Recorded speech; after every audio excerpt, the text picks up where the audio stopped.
This video is brought to you by viewers like you. Thanks for letting me do this for so long. Oh my god, it's 2023. I don't know what we did to deserve that, but I'm not happy with the flow of time right now. I'm getting married in 2 years. Oh, I gotta save so much money. So twice as many videos a week, I guess, and I gotta save some budget somehow, so we're going back to Windows Movie Maker, boys! While I come to terms with the ravages of time and my own fragile mortality, how about we look at some of the exciting video games that are coming out this year? Yeah, the world continues to turn and we've got a brand new lineup of upcoming video games to look forward to, some of which were delayed from last year and some of which I've been looking forward to for a hell of a long time now. Anyway, we should probably get a move on. It'll be 2024 before you know it. Oh god.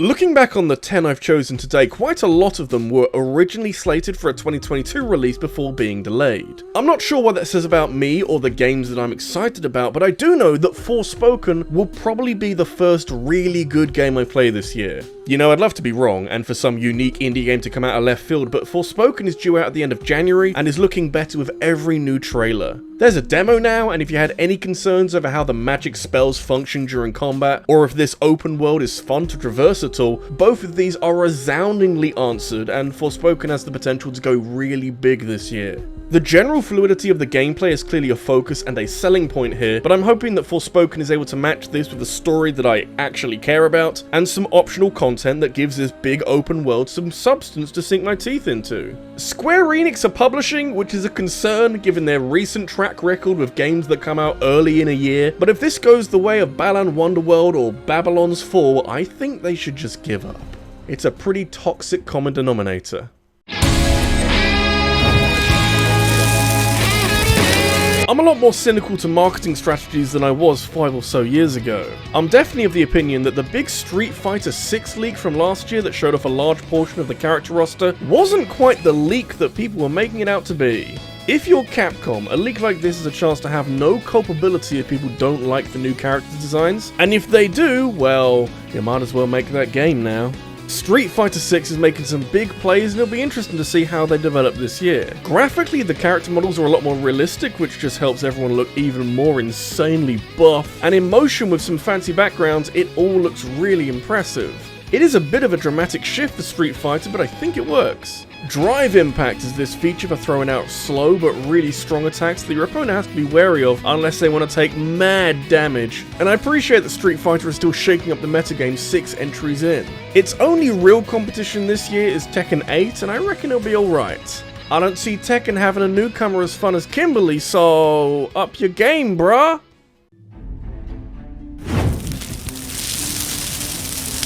Does anyone else remember when that EA executive said that single-player games were dead? I understand where he was coming from, since EA at the time were trying damn hard to push their scummy multiplayer microtransaction experiences, but EA as a company have actually put out some really nice single-player games over the last 5 years or so. Star Wars Jedi Fallen Order was so much better than it had any right to be, and it naturally increased demand for a sequel, and so this year we've got Star Wars Jedi Survivor on the way, which from my perspective is suddenly a completely different prospect. Now, this is a sequel with a reputation now, and it's not like it can creep up on us and be amazing out of nowhere. I'm actually in a position where I expect this game to be as good, if not better, than Fallen Order. And we haven't had a ton of trailers for it, but what we have seen so far is very promising, and all of a sudden, I'm strangely confident in EA's ability to make video games again. Is this a false sense of security kind of deal where they'll bring out some other kind of exploitation scheme in the next couple of years to capitalize on their newfound popularity? I don't know, Battlefield 2042 was kind of ass, so maybe a false dawn? Let's just stick with Star Wars being good again for now.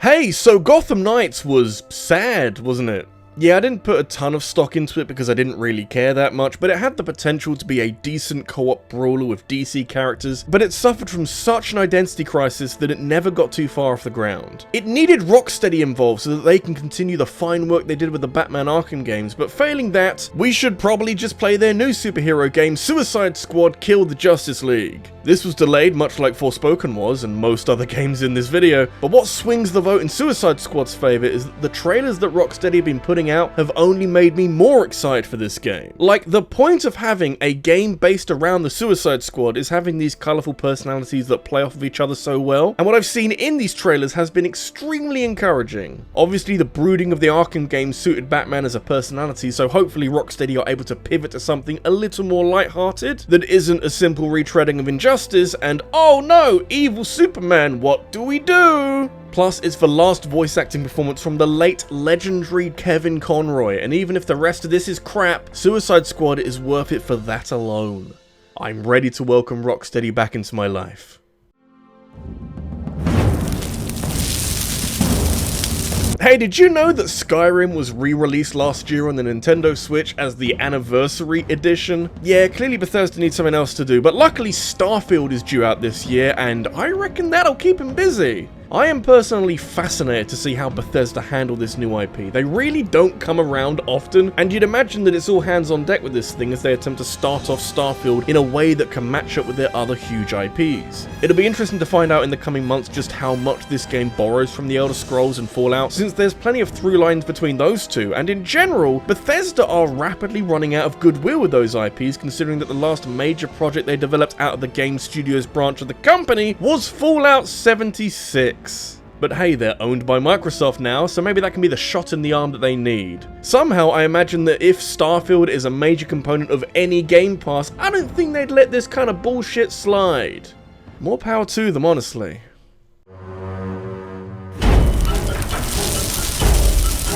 There's a lot of remakes due out in 2023, and for the sake of variety, I've decided to only include one of them in this video. I can't look past the Resident Evil 4 remake, if just because it makes me feel really old and has me reminiscing back to a time when this game was supposed to be a GameCube exclusive. And hey, it was for like nearly a year, but over the years, Resi 4 spread its wings and became this incredibly influential third-person action game that helped to spawn so many different franchises. Decades later, and Capcom are going around again with their latest batch of Resident Evil remakes, as the series continues to enjoy the kind of renaissance that didn't seem all that possible not too long ago. So now it's Resi 4's turn, and with the Resi 3 remake being kind of mediocre, Capcom have some work to do to ensure that Resi 4's remake is of the same caliber as what was achieved when remaking the first two Resident Evil games. The one thing I want is for Capcom to keep the campiness of Resi 4. Because that game has a medieval castle and a small man in a tricorn and a zombie claw machine, so yeah, we can't leave this stuff behind for the sake of realism. Resident Evil laughs in the face of realism.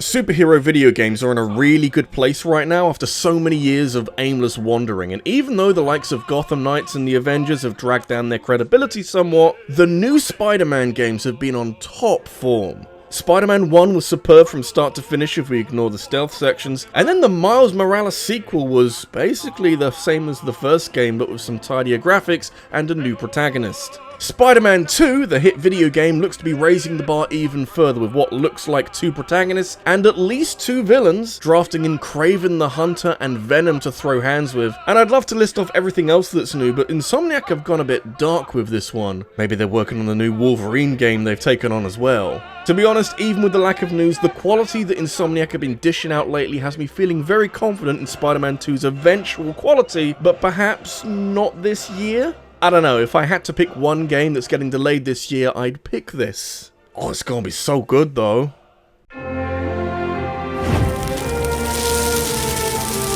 It's like I've blinked and we're suddenly up to a 16th mainline Final Fantasy game. I swear we were only just complaining about how linear Final Fantasy XIII was and how shit Final Fantasy XIV was at launch. But quick as a flash, we're staring down the barrel of Final Fantasy XVI and what is a bit of a golden opportunity for Square Enix. The last game was reasonably well received, with some revisionists deciding that actually 15 wasn't so hot after all, and so 16 is in this advantageous position where it can return to more conventional Final Fantasy with all this helpful knowledge. Not without its new ideas though, and when a trailer starts with a chocobo being killed, it does set a tone, you know? Even if the setting is more traditional, the gameplay seems to be taking the best ideas from recent games with more of an action spin on things that includes giant kaiju battles for some reason. Hey, I'm not complaining, because this combat style is flashy as hell, and anything that feeds into that is hardly out of place. It's got the feel of a fully realized vision, and that is a powerful starting point for any video game, let alone one as ambitious as your average Final Fantasy game. And I doubt these summons can fit through any tiny corridors, so that's good too.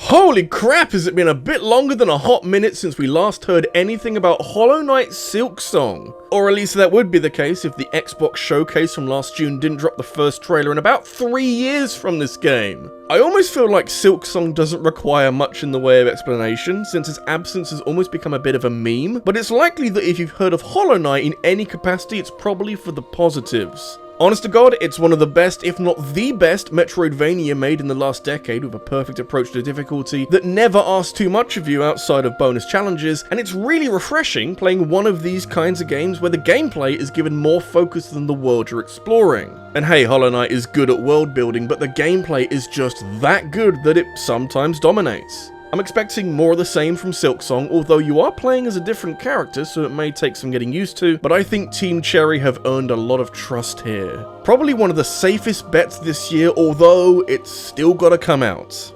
Not as much of a banker as you'd imagine.